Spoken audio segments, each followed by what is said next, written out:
ஓம் நமோ நாராயணாய. ஸ்ரீ கலியுக மங்கள லக்ஷ்மி நரசிம்ஹ பரபிரமணே நமக. ஸ்ரீ ஆர்யா மட் வாயிலாக ஸ்ரீ கலியுக மங்கள லக்ஷ்மி நரசிம்மரின் அனுகிரகத்தோடு 16/12/2014 சனிப்பெயர்ச்சியின் பலாபலன்களை எடுத்துரைப்பதில் பெரும் மகிழ்ச்சி அடைகிறேன். 12 ராசி அன்பர்களையும் பக்தர்களை அனைவரையும் நமஸ்கரிக்கிறேன். ரொம்ப அற்புதமான சனிப்பெயர்ச்சி இது. காரணம், மிதுன ராசிக்கு 6ஆம் இடத்திலும், கன்னியா ராசிக்கு 3ஆம் இடத்திலும், மகர ராசிக்கு 11ஆம் இடத்திலும் சனி பகவான் ரொம்ப விசேஷமான பலன்களை தர்றார். மற்ற ராசிக்கெல்லாம் நல்லா இருக்குமா நல்லா இருக்காதாங்கிறத பற்றிலாம் நம்ம கவலைப்படக்கூடாது. எப்போவுமே சனி பகவான் ஒரு பெரிய கிரகம் தான். 2.5 வருஷம் ஒவ்வொரு ராசியிலையும் உட்காந்து நல்லா நம்மளை நன்மையும் செய்கிறாரு, அதே நேரத்தில் அனுபவத்தையும் கொடுக்குறாரு. அதை நம்ம கெடுதல்னு எடுத்துக்கப்படாது. எதை நம்ம மனசால் நினைக்கிறோமோ எண்ணம் போல் வாழ்வு. நம்ம என்ன நினைக்கிறோமோ அதுதான் நமக்கு, நம்ம என்ன சொல்கிறோமோ அதுதான் நமக்கு திருப்பி வரும், நம்ம என்ன செய்கிறோமோ அதான் நமக்கு திரும்ப கிடைக்கும். அதனால் நம்ம தர்ம சிந்தனையோட நல்ல நிலைகளோட இருக்கிறச்ச நமக்கு எல்லாத்தையும் பகவான் பார்த்துப்பார். நமக்கு 120 வருஷம் ஆயுஷ். அப்போது சனி பகவான் ஒவ்வொரு ராசியிலையும் பார்த்தேன்னா 2.5 வருஷம் உட்கார்ந்துருக்கா. 12 ராசியும் அவர் கடந்து வர்றதுக்கு 30 வருஷம். ஒரு மனுஷாளுடைய வாழ்க்கையில் 4 முறை சனி பகவான் சுற்றி வரணும். இப்போ 2 முறை சுற்றி வர்றதே ரொம்ப, பகவான் சுற்றி வந்துகிட்டு இருக்கார். ஆனால் நாம் இருக்கிறது இல்லையே. ஒரு சிலர் தகாத உணவு, தகாத வார்த்தைகள், அதாவது தர்மமில்லாத சிந்தனைகள், பொறாமையான எண்ணங்கள், காழ்ப்புணர்ச்சியான நிலைகள், இதிலெல்லாம் தன்னைத்தானே இழந்துடுறா. எல்லாரும் அப்படி அந்த தவறை பண்ணுறதில்ல. ஆனால் ஒரு சிலர் பண்ணுறதுனால நம்ம அந்த கிரகங்களுடைய நல்ல நிலைகள் எல்லாம் நம்ம அனுபவிக்க முடியாமலே போய் வைகுண்டம் சேர்ந்துடுறோம். அதுக்கெல்லாம் நல்ல ஒரு முன்னோடியாக இந்த சனிப்பெயர்ச்சி இந்த தடவை நல்ல ஒரு பலாபலன்களை 12 ராசிக்கும் தரப்போறா. இப்போ மேஷ ராசிக்கு பார்த்தேன்னா ரொம்ப விசேஷமாக 8ஆம் இடத்துக்கு வர்றா. 8ஆம் இடத்தை எப்படி விசேஷம் அப்படின்னு சொல்கிறத நம்ம பின்னாடி மேஷராசி சொல்கிறச்ச நம்ம தெரிஞ்சுக்கலாம். அது ஒரு வகையில் பார்த்தா விசேஷம்தான், நல்ல அனுபவத்தை கொடுக்க போகிறா. அதே மாதிரி 3 ராசிக்கு தான் நன்னா இருக்குமா, மிதுனத்துக்கு, கன்னிக்கு, மகரத்துக்கு தான் நன்னா இருக்குமா, பாக்கிக்கா நன்னா இருக்காதான்னு நீங்கள்லாம் நினைக்க வேண்டாம். எல்லாருக்குமே இந்த சனிப்பெயர்ச்சி நற்பலன்களை கொடுக்க போகிறார். ஒவ்வொரு ராசியாக நம்ம தனித்தனியாக பார்க்குறச்ச நீங்கள் தெரிஞ்சுடலாம். ஒரு குடும்பத்தில் மேசராசி இருப்பா, மிதுன ராசி இருப்பா, கடக ராசி இருப்பா, கும்ப ராசி இருப்பா. இப்போ 4 பேரும் தனித்தனியாக உங்களுடைய சௌக்கியத்துக்காக நம்ம இந்த ராசி பலாபலன்களை தனித்தனியாக நம்ம பிரித்து போட்டிருக்கோம். நீங்கள் எல்லாரும் பார்த்து நல்ல ஒத்துழைப்பும் ஆதரவும் தரணும். இன்னும் நிறைய பேருக்கு இதை எடுத்து சொல்லணும்.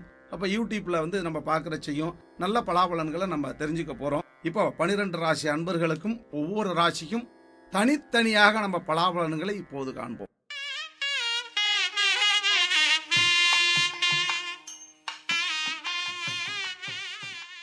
ஓம் நமோ நாராயணாய.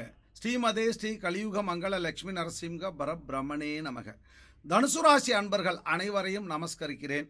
இந்த சனிப்பெயர்ச்சியானது 7.5 சனி காலம்னு பேர். காரணம், 12ஆம் இடத்துல சனி இருக்கிறது அவ்வளோ ஒரு விசேஷம் இல்லை.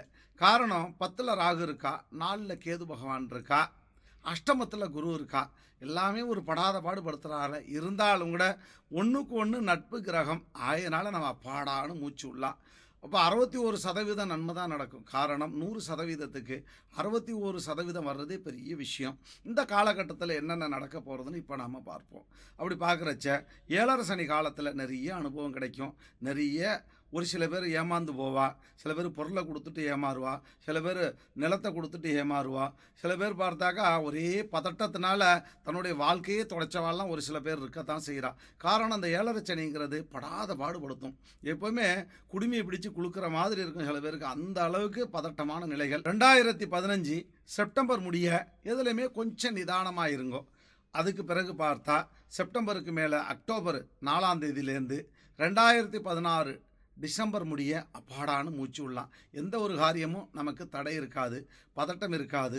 எந்த ஒரு காரியமும் நமக்கு திறம்பட நடக்கும். நாம் ஆற்றுல உட்கார்ந்துருக்கிறச்சே காரிய சித்தி நடக்கும்.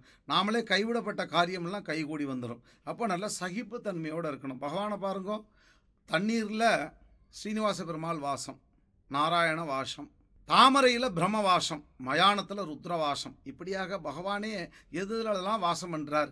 நமக்கு இந்த 7.5 சனி என்ன பண்ண போகிறது? நமக்கு இந்த பிரம்மை இல்லாமல் இருந்தாலே சரி. எதுக்கு பயப்படணும்? இந்த லோகத்தில் நாம் என்ன கொண்டு வந்தோம், என்ன கொண்டு போக போகிறோம்? நம்ம பயமே நம்மளை உண்டு இல்லைன்னு பண்ணிவிடுமே. பயப்படவே கூடாது. 7.5 சனினா ரொம்ப பேர் விலகி ஓடுவா. ஏழரை சனி காலமாக ஏழரை சனி பிடிச்செடுத்து இதெல்லாம் நம்ம பயப்படவே கூடாது. பகவான் என்ன பிரார்த்தனை பண்ணுங்க, அருகாமையில் இருக்கக்கூடிய சன்னதிக்கு தினசரி போங்க.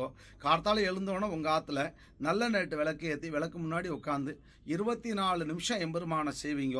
24 நிமிஷம் உங்களுக்கு தெரிஞ்ச மந்திரங்களை சொல்லுங்க. இரவில் தூக்கம் இல்லையா, உடனே 16 நிமிஷம் ஓம் நமோ நாராயணாய 5 எழுத்து மந்திரத்தை சொல்லுங்க, 6 எழுத்து மந்திரத்தை சொல்லுங்க, 8 எழுத்து மந்திரத்தை சொல்லுங்க. இப்படி சொல்கிறச்ச நமக்கு எல்லா காரியத்தையும் எம்பெருமான் பார்த்துப்பா. வயசானவாளெல்லாம் கொஞ்சம் கவனமாக நடக்க சொல்லுங்க, கவனமாக இருக்கணும். ஏன்னா வயசானவாள்லாம் இந்த ஏழரை சனி காலத்தில் தான் சில பேர் பாத்ரூம் போவா, இப்போ வலிக்கு விழுந்துருவா. அந்த காலத்துலலாம் நல்லா சிமெண்ட் தர கொஞ்சம் கரடு முரடாக இருந்தது. இப்போல்லாம் நல்லா மொசைக்கு நல்லா டைல்ஸ் போடுறா. லேசாக தண்ணி பட்டால் கூட சர்ன்னு காலை வச்சாக்கா அங்கேருந்து ஒரு 10 அடி தூரத்தில் போய் தான் கீழே குப்புற விழுறோம். குப்புற விழுந்தா தப்பிச்சுக்கிறோம், மல்லாக்க விழுந்தா மண்டையில் அடிபட்டுருமே, கோமா ஸ்டேஜுக்கு போயிடுவோமே. இப்படி எத்தனையோ பேர். இதனால் நம்ம எதுலேயுமே ஒரு நிதானமாக இருக்கணும், எப்போவுமே ஒரு நிலையோடு இருக்கணும், மனசை பக்குவமாக வச்சுக்கணும். சர்வ நேரமும் சர்வேஸ்வரனுடைய நாமத்தை நாம் சொல்லிகிட்டே இருக்கிறச்ச நமக்கு எந்த விதமான ஒரு ஆபத்தும் வராது. எதிர்பாராத தர்ம சங்கடமான நிலைகள்லாம் வரும், குழந்தையினால் வரும். விரோதமான சில பிள்ளைங்கள்லாம் பார்த்தா வீட்டில் அம்மா அப்பாவுக்கு விரோதமாக கல்யாணம் பண்ணிட்டு வந்து நிற்பா. இது கூட தர்ம சங்கடம் தானே. இதெல்லாம் நம்ம செய்யக்கூடாது. குழந்தைங்கள்லாம் ரொம்ப சிந்திக்கணும். காரணம் ஏர்நச்சனி காலத்தில் அப்போது செப்டம்பர் முடிய பார்த்தா 9 கிரகத்தில் 4 கிரகம் தான் நமக்கு சாதகமாக இருக்குது. அதிமுக்கியமான கிரகங்கள்லாம் பாதகமாக இருக்கிறதுனால சொந்த தொழில் பண்ணுறவாள்லாம் எதுலேயுமே சற்று நிதானமாக இருக்கணும். அதே நேரத்தில் அரசு உத்தியோகஸ்தர்லாம் மேலதிகாரிகளுடைய பாராட்டுதலை வாங்கணுமே தவிர விரோதத்தை வாங்கிக்கப்படாது. அவள் எது சொன்னாலும் எஸ் சார் அப்படின்னு சொல்லி நாம் பழகணுமே தவிர விரோதமாக வார்த்தைக்கு வார்த்தை எதிர்ப்பதம் கூடாது. அவள் எது சொன்னாலும் சரி சரின்னு தலையாட்டின்றே போகணும். காரணம் கால சூழ்நிலைகள் நமக்கு நல்லா இல்லைன்னா எதுலையுமே நாம் ஒதுங்கி போகிறது நல்லது. ஒரு பழமொழி சொல்லுவா இல்லையா, நல்லவாளுடைய விரோதம் இருக்கலாம், அதே நேரத்தில் கெட்டவாளுடைய விரோதம் நமக்கு கூடாது. நல்லவாளை தக்க வச்சுக்கலாம். ஒருத்தர் நமக்கு துரோகம் பண்ணால் அது நமக்கு 4 ரூபா 10 ரூபா செலவானாலும் அவளோட விலகி இருக்கிறது நல்லது. அவளுக்கு வேண்டிய உதவிகளை நம்ம பண்ணணும். இந்த லோகத்தில் நம்ம விரோதங்கிறது ஒன்றுமே கிடையாது. நமக்கு நாமளே விரோதி. நமக்குள்ளே 8 கெட்ட குணங்கள் இருக்குது. கோபம், பதட்டம், பயம், காழ்ப்புணர்ச்சி, பொறாமை, வியாதி, சோர்வு. இந்த 8 கெட்ட குணங்களும் நம்மளை படாத பாடுபடுத்துறது. இதுலேருந்து நாம் விலகி இருந்தாலே நாம் எப்போவுமே சௌக்கியமாக இருக்கலாம். குடும்பத்தில் மனைவியோட ரொம்ப அந்யோன்யமாக இருக்கணும். அவள் என்ன கேட்டாலும் சரி சரின்னு சொல்லி பொறுத்து போகணும். எதிர்ப்பதம் கூடாது. சில பேருக்கு பெண்களுக்கு பார்த்தா உடல்நிலை பாதிப்புகள்லாம் அந்த செப்டம்பர் வரை கொஞ்சம் இருக்கத்தான் செய்யும். காரணம், எங்கே மகான்கள்லாம் ஜீவசமாதி ஆயிருக்காலோ அந்த இடங்கள்லாம் போய் சேவிச்சுட்டு வாங்க. ஜீவசமாதியை போய் சேவிக்கிறது ரொம்ப விசேஷம். சதுரகிரி போயிட்டு வாங்க, மகாலிங்க பெருமானை சேவிச்சுட்டு வாங்க, ரொம்ப விசேஷம். சித்தர்கள் எங்கெல்லாம் நடமாடுறாலோ எங்கெல்லாம் போய் தவநிலையில் நம்ம உட்கார்ந்தாலே பகவானை நம்ம பார்க்கலாம். அவா ரூபத்தில் தான் நம்ம பகவானை காண முடியும். அதனால் நாம் எப்போவுமே மனசை பக்குவமாக வச்சுக்கணும். இப்போ தனுசு ராசியில் பார்த்தா எப்போவுமே அப்பட்டமாக உண்மையை பேசிகிட்டே இருப்பாள். அந்த உண்மையே ஒரு சில நேரங்களில் நமக்கு எதிர்ப்பாக மாறும். அந்த உண்மையே நமக்கு எதிர்ப்பாக மாறுறச்ச நாம் எதுலேயுமே நிதானமாக இருந்து நம்ம காரியத்தை சித்தி பண்ணுறச்ச நமக்கு எல்லா காரியத்தையும் எம்பெருமான் பார்த்துப்பா. இந்த காலகட்டங்களில் ஏழரை சனி காலங்களில் நாம் எதுலேயுமே வண்டி வாகனங்களில் போகிறச்சையும் சரி, வெளியூர் வெளிநாடு போகிறச்சும் சரி, ரொம்ப ரொம்ப நிதானமாக இருக்கணும். ஒருத்தருக்கு வாக்குறுதி கொடுத்துட்டா நம்ம மீற முடியாது. எப்போவுமே ஒருத்தருக்கு பொருள் தாரேன்னு சொல்லிட்டா அதை நம்ம கொடுத்து தான் ஆகணும். இந்த காலகட்டங்களில் திருமண தடையெல்லாம் வரத்துக்கு வாய்ப்புகள் இருக்குது. நீண்ட நாள் குழந்தை பாக்கியம் இல்லாதவாளுக்கெல்லாம் ஒரு சில தடங்களுக்கு இருக்கத்தான் செய்யும். ஆனால் வர செப்டம்பருக்கு மேலே குழந்தை பாக்கியம்லாம் உண்டாயிடும். நீண்ட நாளாக குழந்தை இல்லையேன்னு தவிச்சுன்னு இருப்பான். கடந்த 6.5 வருஷமாக தனுசுக்கு நேரம் சரியாக இல்லை. இருந்தாலும் இப்போ உள்ள காலகட்டத்துக்கு 16/12/2017 செப்டம்பர் முடிய 2015 செப்டம்பர் முடிய எதுலையுமே நாம் கொஞ்சம் நிதானமாக இருந்தால் எந்த ஒரு காரியத்தையும் நம்ம சித்தி பண்ணிடலாம். இப்போ பொண்ணு பிள்ளைக்கு வரன்லாம் கிடைக்கலையே, சுபகாரியம் வீட்டில் நடக்கலையே, ரொம்ப நேரம் நினச்சிட்டே இருப்பா. சில பேர் கல்யாணம் பண்ணிடணும், பொண்ணுக்கு வயசாகிட்டே போகிறதுன்னு பயப்படுவா. ஆனால் பயப்பட வேண்டாம். பெண்களுக்கு 27 வயசு வரையிலும் கல்யாணம் பண்ணலாம். பிள்ளையாண்டானுக்கு 36 வயசு வரையிலும் கல்யாணம் பண்ணலாம். அதனால் இது கலியுகம் அப்படின்னு நம்ம நினைக்க வேண்டாம். எல்லாமே எம்பெருமான் தான் நடத்தி வைக்கிறார். எம்பெருமான் இருக்கிறச்ச நாம் எதை பற்றியும் கவலைப்பட வேண்டாம். எதிர்பாராத நன்மையை நடக்கக்கூடிய சூழ்நிலைகள்லாம் அவங்களுக்கு வரப்போகிறது. அக்டோபர் 2015 அக்டோபர் 4ஆம் தேதியிலேருந்து எடுத்துட்டா 2016 டிசம்பர் முடிய ரொம்ப அற்புதமாக இருக்கும், ரொம்ப அமோகமாக இருக்கும். அதுலேருந்து பார்த்தா எதிர்பாராத நன்மைகளே உங்களுக்கு கிடைக்க போகிறது. 19/12/2017 வரையிலும் ஓரளவுக்கு ஏற்றத்தாழ்வுகள் இருக்குமே தவிர, அதாவது நிதானமாக நம்ம எதுலையுமே நம்ம செயல்படணும். 100%க்கு 61% நன்மையே நடக்கக்கூடிய சனிப்பெயர்ச்சி இது. கோணராசியில் பிறந்ததுனால நாம் சில சங்கடங்கள் அனுபவிச்சு தான் ஆகணும். கோணராசிங்கிறது தனுர் ராசி, மீன ராசி, மிதுன ராசி, கன்னியா ராசி அவளுக்கு சோதனைகள் கொஞ்சம் அதிகம். சில பேர் பார்த்தா தன்னுடைய சொந்த சகோதரி ஆத்துக்கு செஞ்சுட்டே இருப்போம், தனக்கு ஒன்றுமே இல்லையேன்னு மனசு வருத்தங்கள் உண்டாகும். எப்போவுமே இறைக்கிற கேணி தான் ஊறும். எல்லாருக்கும் கொடுத்து தான் நம்மளும் சாப்பிட்ணும். அவள் சந்தோஷப்பட்டா அந்த சந்தோஷம்தான் அவங்களுக்கு பரிபூர்ணமான சந்தோஷம். யாருக்கும் ஒன்று கொடுத்துட்டோமேன்னு நம்ம மனசு வேதனையே படப்படாது. கொடுக்கணும், அவளுடைய சந்தோஷப்படுத்தணும். எப்போவுமே உற்றார் உறவினர், சொந்த பந்துக்கள், இரத்த சம்பந்தப்பட்ட உறவுகளுக்கு நாம் நிறைய உதவிகளை நாம் செய்யணும். இந்த 7.5 சனி காலத்தில் நம்ம நிறைய தான தர்மங்களை செய்யணும், தானத்தை செய்யணும். வசதி உள்ளவா நிறைய பேருக்கு நல்லா கல்யாணங்களை பண்ணி வைக்கணும். கன்னியாதானம் பண்ணி வைக்கிறது ரொம்ப விசேஷம்.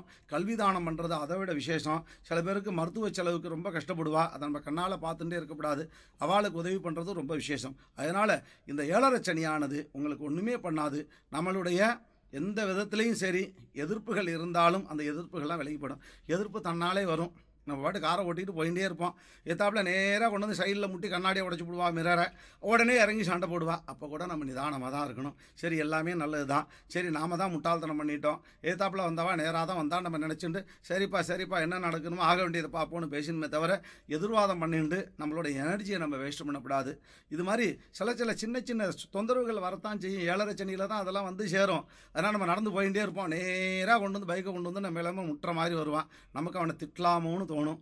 அப்போயும் திட்டப்படாது. அப்போயும் சகிப்புத்தன்மையோட சரின்னு போகணும். எதுலையுமே நிதானமாக இருங்கோ. நிதானமாக இருக்கிறச்ச எந்த ஒரு காரியத்தையும் எம்பெருமான் பார்த்துப்பா. இந்த 7.5 சனி காலத்தில் நிறைய அனுபவங்களை பகவான் தருவா. தீர்த்த யாத்திரை போங்கோ. கங்கா, யமுனா, கோதாவரி, கிருஷ்ணா, காவிரி, துங்கபத்ரா, பிரம்மபுத்திரா சப்த புண்ணிய நதிகளுக்கும் வசதி உள்ளவா போங்கோ. கொஞ்சம் வசதி குறைச்சலாக உள்ளவா காவிரி நதியில் தீர்த்தமாடுங்கோ. நவ திருப்பதி போங்கோ. திருநெல்வேலியில் இருக்கக்கூடிய நவ திருப்பதி சேவிச்சுட்டு தாமிரபரணியில் தீர்த்தமாடிட்டு வாங்கோ. எல்லா சௌக்கியமும் உங்களுக்கு உண்டாகும். இந்த 7.5 சனி காலத்தில் உங்களுக்கு எந்த விதமான இடையூறும் வரக்கூடாதுன்னு எம்பெருமான் ஸ்ரீமன் நாராயணனை பிரார்த்திக்கிறேன். ஓம் நமோ நாராயணாய. ஓம் நமோ நாராயணாய. ஸ்ரீமதே ஸ்ரீ கலியுக மங்கள லட்சுமி நரசிம்ஹ பரபிரம்மணே நமக. 12 ராசி அன்பர்களும் நல்லா சௌக்கியமாக இருக்கணும். இந்த சனி பெயர்ச்சியில் உலகத்துக்கு நன்மையே உண்டாகணும். உலகம் பேராபத்திலிருந்து தப்பிக்கணும். பேராபத்து என்பது இயற்கையினால் வரக்கூடிய 3 விதமான ஆபத்து இருக்கிறது. நீரினால், அதே நேரத்தில் நெருப்பினால், அதே நேரத்தில் பூகம்பத்தினால், இப்படி 3 விதமான ஆபத்துகள்லேருந்து பகவான் எம்பெருமான் காப்பாற்றணும். நிலத்திலிருந்து தோன்றியவள் சீதாதேவி, நெருப்பிலிருந்து தோன்றியவள் திரௌபதி, இவாள்லாம் நமக்கு பக்கபலமாக இருக்கணும். உலகத்தில் எல்லோருக்குமே, அதாவது நீரினால், நிலத்தினால், நெருப்பினால் கண்ட வராமல் இருக்கிறதுக்கு எம்பெருமான் நம்ம பிரார்த்திப்போம். உலகத்துக்கு எல்லோருக்கும் சர்வமங்கலமும் சர்வமும் சௌபாகியமும் கிடைக்க வேண்டி எம்பெருமான் ஸ்ரீமன் நாராயணன் பிரார்த்திக்கிறேன். ஓம் நமோ நாராயணாய.